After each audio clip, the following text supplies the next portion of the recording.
Correct. Okay. Hi, Nikhil. Good afternoon. Hey Mana, hi, good afternoon. Thank you for coming on our first episode of Stories of Magical Gatherings. Thank you for having me. I'm really excited about this. So, I'm going to start with ringing some bells and Mhm. just arriving in the space. So, whoever is watching can also do the same. Just take a moment to just fully arrive here and be present to today's Hmm. experience.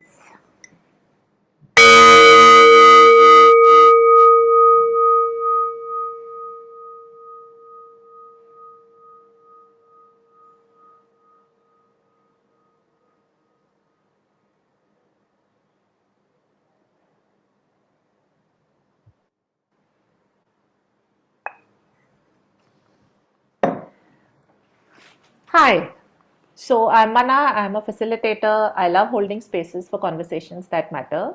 And I wanted to initiate the stories of magical gatherings just to capture how people are relooking or imagining how gatherings can be made more magical than they are.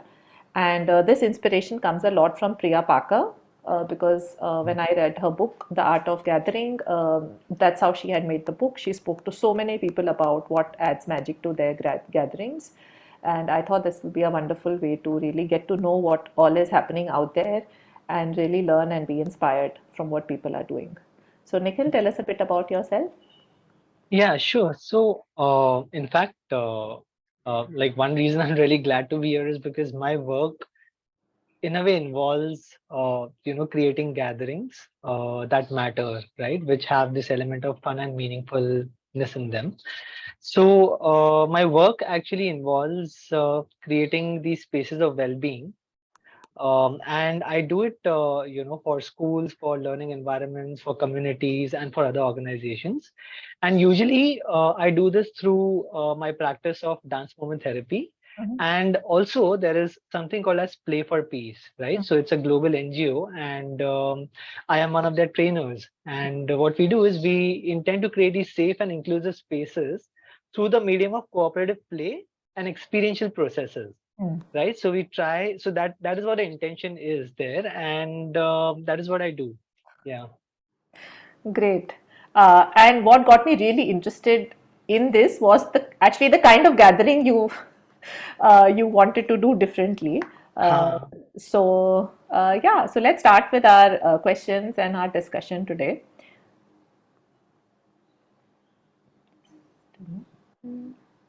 Okay. So our first question for inquiry is, what do you think about the way gatherings happen or have been happening usually? Yeah, so actually, I have complete okayness with with the way people gather usually, and with the way they are celebrating, if celebration is one of the purposes of Hmm. that gathering. However, what I've seen is that in a lot of gatherings, there are times when they can get too limiting. People might be doing the same things again and again. So that is one thing that I've seen. Hmm. There is pressure at times, of social Yes. obligations, or pressure to have fun. you Hmm. know. Also, lately, what I'm observing is that there are a whole lot of these introverts out there, and this is what I'm understanding more of now. Because by nature, even I've been an introvert, and then I've worked on it, and I can see how they feel very, they might, a lot of them feel very restless Hmm. in like these large groups and don't know what to do because they also want to be a part of it, Hmm. right? So these are the things that I've been observing about a lot of gatherings happening wherever I've been able to go, and yeah, so something like this, a thought and intention about reimagining or imagining gatherings that matter might help some of these things, so. Oh, that's okay. So tell us about the gathering you were about to host and that you wanted to think about differently than usual. Yeah. So this actually happened recently, I think just around a week ago. And so this gathering was for a person who's had a lot of influence on the lives of a lot of people, in the social sector, in the academic spaces. So she devoted a lot of her life and work, for the well-being of others. So it was her 50th birthday celebration. It was a surprise party for her. So there were around, say, 20, 25 of us who were present there. And it was like a mix of facilitators, some people whom she knew, some people who are into creative arts based work, dance movement therapy work. So a lot of us were there. And the idea was to create an experience which was fun and meaningful, both for her and all of us, right? So this is what the gathering was about. And what happened on the day of that gathering? Actually, I was just, like supposed to be an attendee of that gathering. But on the same day, in the morning, like around noon, I got a message from one of the other people who was organizing this gathering, asking me if I was game for finding a fun game that would also involve all of us, being able to express what we feel for the birthday person, right? And so, how could I kind of combine fun and meaningfulness? And so, she just asked me if I could maybe do that, and that actually inspired me to imagine, how could we go about this gathering. Yeah, so it was a very beautiful creative process in my mind that happened because I came up with a lot of these options, and finally something dawned upon me. I was like, okay, maybe this will work. We can try this out. And I did it with the help of a co-facilitator who's also been very experienced in the field of facilitation. And so that is how this happened. Yes.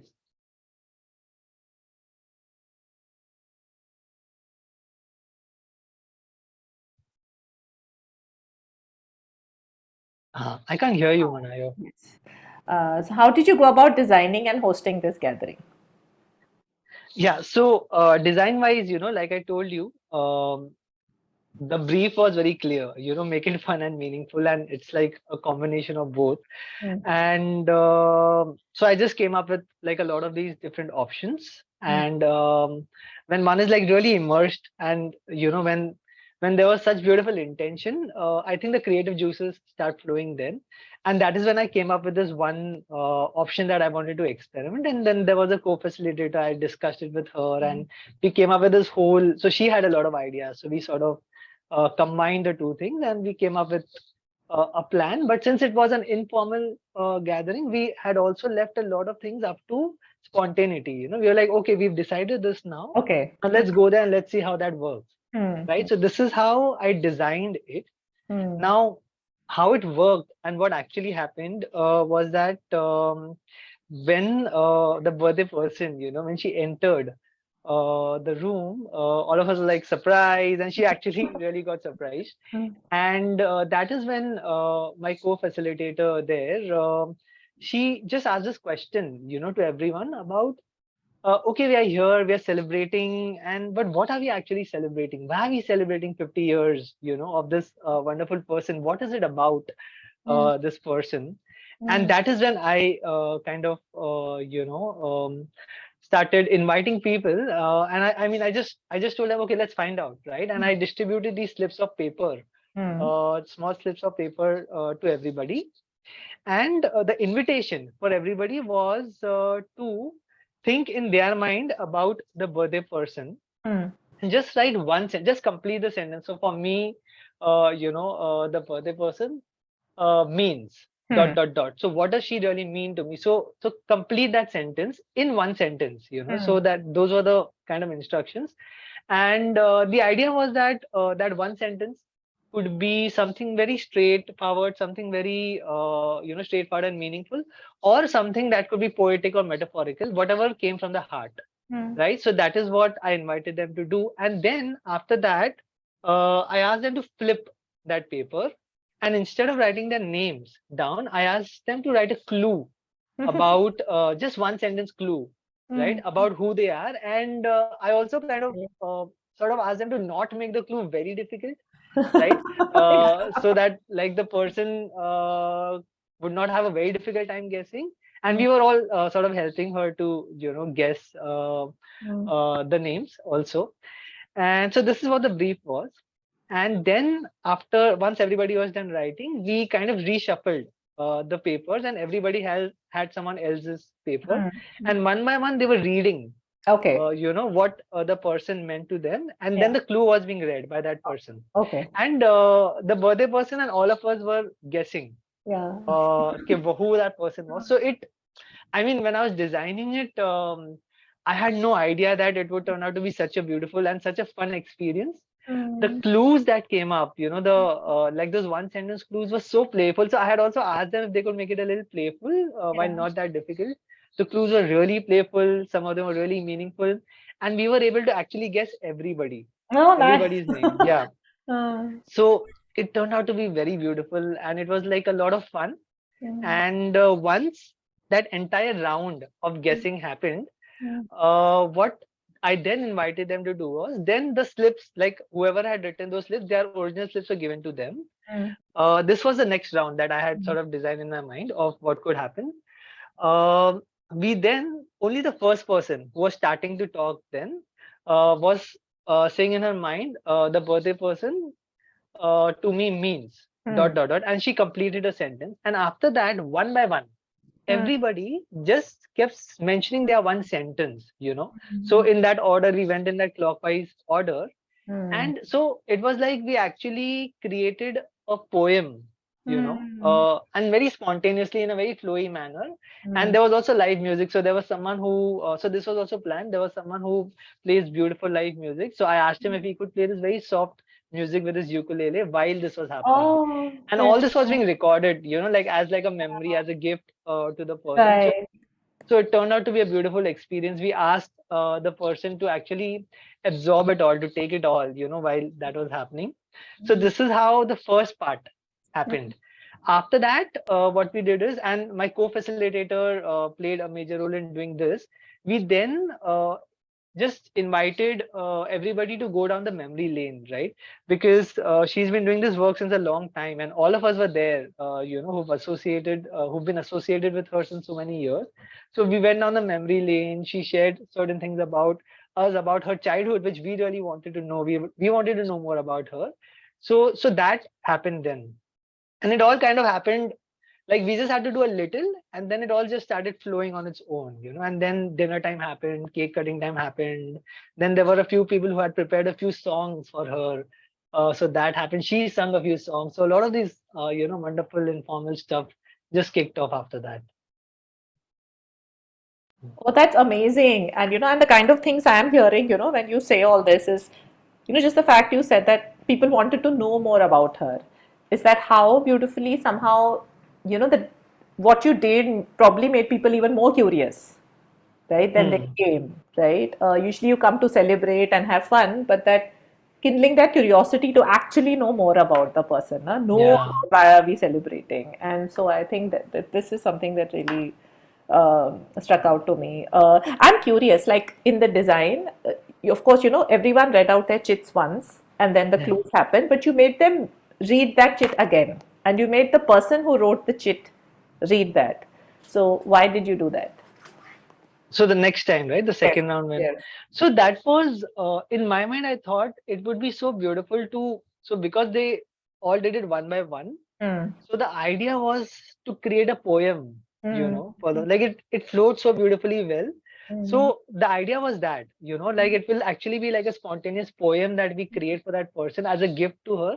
But mm, what an added thing that I saw happening there, which wasn't like really planned then, was that when each of us was read, so I was also part of that, yes. right? So when I Yeah. was reading it, like those few seconds when I was reading it did two things. One, it made me uh like individually, like Mm, part mm, of that, an important part of that gathering, and also that connection with her while I was reading it out to her. So mm, that is something that happened on its own, it wasn't planned. So mm, it did this uh additional magic as mm. well. Mm. Yeah, and this is lovely because it connects with your point earlier also, right? When you said gatherings usually sometimes are limiting and they are introverts and then not everybody can find their place in a gathering. Mm. And doing something like this, which invites everyone to do something, but it's not so scary, right? You're saying it's Yeah. simple, it's something easy to do. You said you told them to make the clues a bit easier. So it was inviting but not daunting in a way, right? Right. And Right. that's what, yeah. Mm. Yeah. Yeah. Yeah, anything else that stood out to you about? Yeah, so in fact, from what you're saying, there was one of these participants. So a lot of participants after the Yes. gathering, they were talking to me about Mm, how it went so beautifully for them. So yeah. this was one of the things that came up. She was like, because a lot of them are also facilitators. So Mm. she was like, I really love the fact that you asked us to write just one sentence, Ah, you know. right. So Mm, that also worked very mm, beautifully. mm. So yes, that was one of Yeah. the things that just came. Yeah. Nice. Yeah, that was my follow-up question. What are the kind of things you heard people say afterwards to you? Either immediately Huh. later. Uh, what did Yeah. people who came to the gathering, right? How did they express their? Huh. That was again sorry. That was again a very beautiful and meaningful thing that happened for me as someone who was a part of that gathering, because I was feeling that energy as Yeah. a participant also, but also as someone who had designed this to some extent, Mm, right? I think from what I saw, it seemed like all of them loved it, energy wise, but also from what I heard, like a lot of them came up to me and they told me how this one simple activity that we did in the beginning actually set the tone so beautifully. And then of course the memory lane that we also went down, I think that also added to the whole thing. And yeah, and like stuff like uh, like how it was simple and easy for them to be a part of it, and so yeah, a lot of this happened and it kept happening like while you were having dinner. And so yeah, so overall the feeling was that people did feel a sense of ease and the sense of celebration as well, yeah. mm. And how was it for the birthday girl? Oh, she I think she took it all, so I could see it on her expressions, like she took it all very and she's been doing so much work and about in facilitation overall. So she also has this, in my view, this is my view, a way of being attached, but at the same time a way of also being detached to things, Right. so but I could see it on her expressions. I think she was like really deeply impacted by what happened there. Mm, And the fact that she started sharing so much about her even without me prompting, mm, so there was a lot that she shared about her, about her childhood, and mm. about her personal life. So I think that also, I think the gathering, uh, one is she herself, she did it, like it is her. But I Yeah. think also the gathering, the energy of the gathering, did that. So in the end, she sung a few songs which she never does. Okay, so we kind of encourage her because so in the gathering she happened to mention that this is what she'd been training for Right. before getting into this work. And Ah, okay.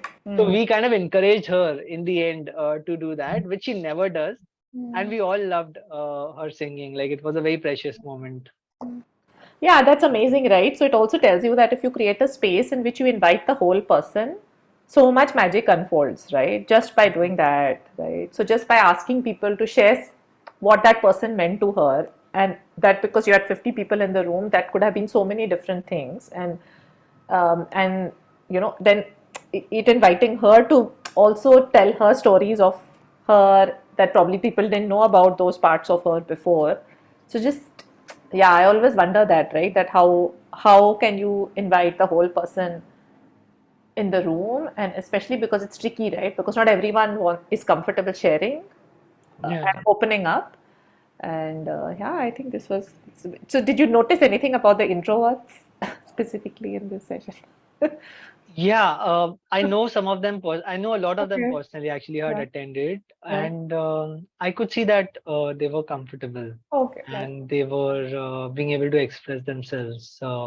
Which Yeah. otherwise I know because I know the same persons. Yeah. We've been together in other Right. gatherings, Right. and I know that they felt a sense of discomfort and Mm, like there's mm, a lot happening and people are yeah. trying to have fun, so they kind of decide Right. to.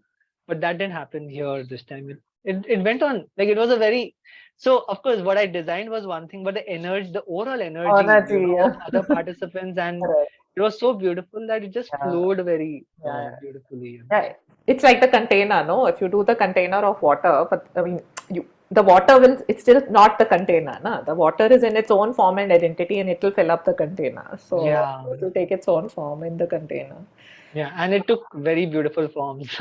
Like during that evening, like I was like really happy. It stayed with me. It's still there with me.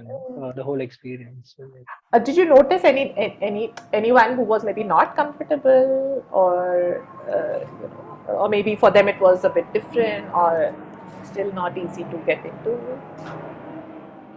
Um, so not really actually. I didn't notice anything like that happening. Just there was just this one person Hmm. who is not a part of this facilitative Okay. facilitation world or creative arts world. Hmm. He is a friend of the Hmm. birthday person. So he had also attended a little entered a little late, Okay. Okay. right? Yeah. So but then again, um I didn't have to do much because the participants they just Yeah. encourage him to. They were like, okay, you don't need to Right. write. You can just say a word. So Hmm. he also mentioned a word. So Hmm. I wouldn't say he was uncomfortable, Hmm. but I think somehow the energy of the space managed to include him, and then it sort of seemed okay. Yeah. Yeah. Oh, how lovely. Okay, we'll take a pause till I go to my next question. Yeah. Yeah. So the next question is, so what according to you brings magic in gatherings? Yeah. So if I also actually reflect back, do you want to go off screen here? Yeah, thank Okay, right. Yeah. So, actually, if I also reflect back on this particular gathering and also other gatherings that you. so I think there are these three elements, Okay. that help create gatherings which can be nice, meaningful, or even magical. So one is this sense of ease, Mm-hmm. the sense of being, the sense of freedom internally, which gives a message to people that it's okay to be the way you want to be. Mm-hmm. As long as we are not harming others, hurting others, it's okay. Just be. So I think that is one element. The other is this sense of authentic connection. So and that can be in different levels. So I believe that we also need to always check with our own selves, our boundaries. How much do I really want to share? It's not just Yeah. because the gathering is inviting us to share. It's not necessary for Mm. people to go beyond their boundaries and Right. share. And I think as a facilitator, we can actually create that space for people to tell them that it's okay. Mm. But then to whatever extent people can authentically share something that means something to them, I Yeah. think that makes a difference. Mm. And the third thing is playfulness. I think if Yeah.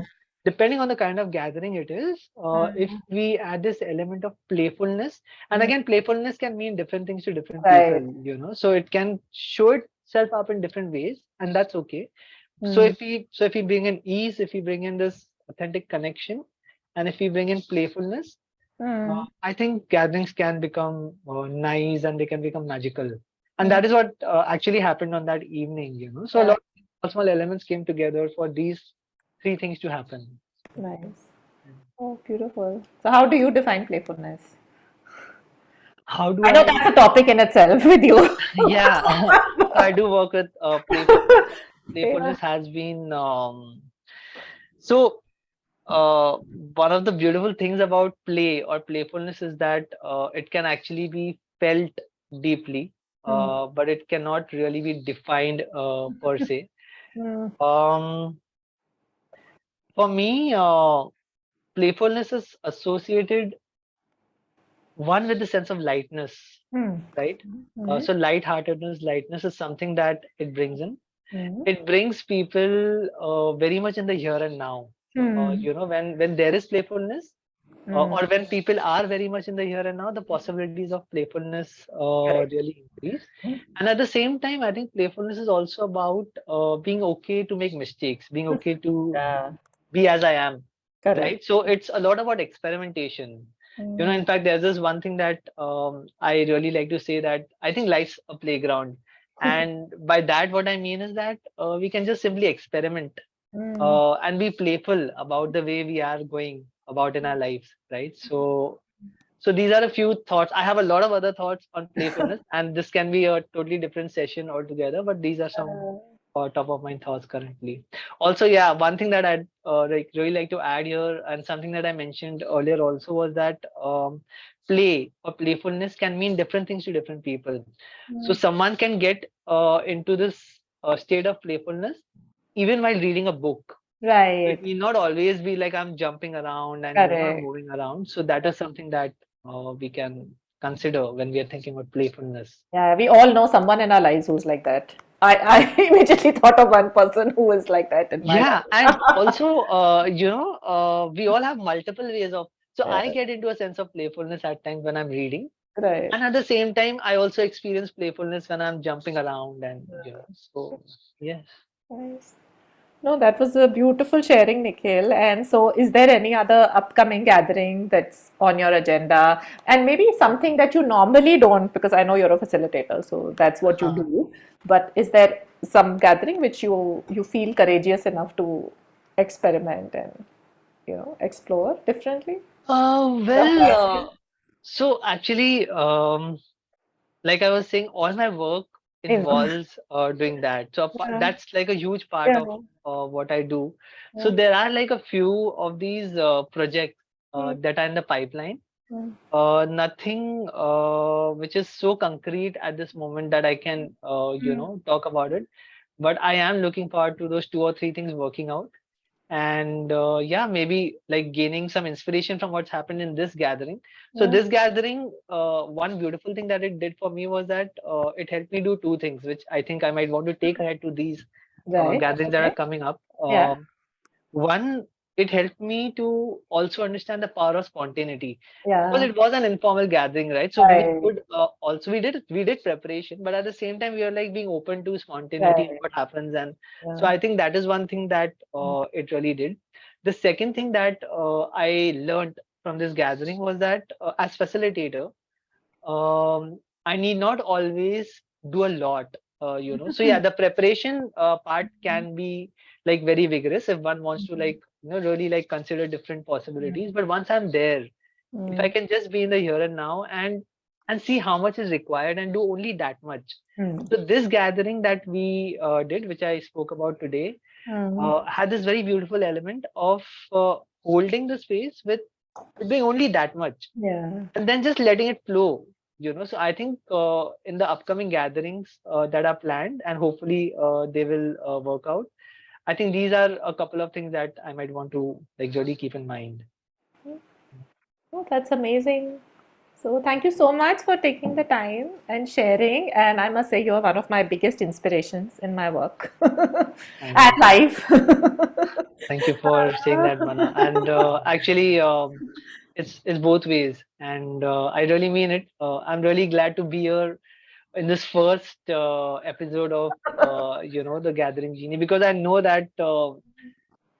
how much you are passionate about this topic, and there's so much that I've learned from you as well. So thank you for having me here.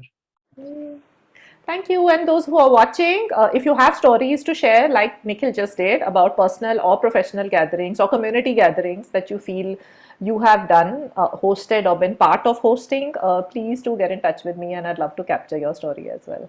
Thank you. Thanks, And we'll Mana. ring the bells to close Yes. out our experience. So just take a moment to breathe.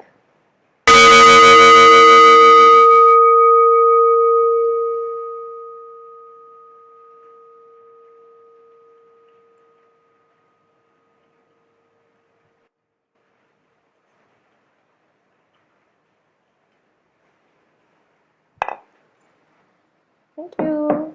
Bye. Thank you. Bye.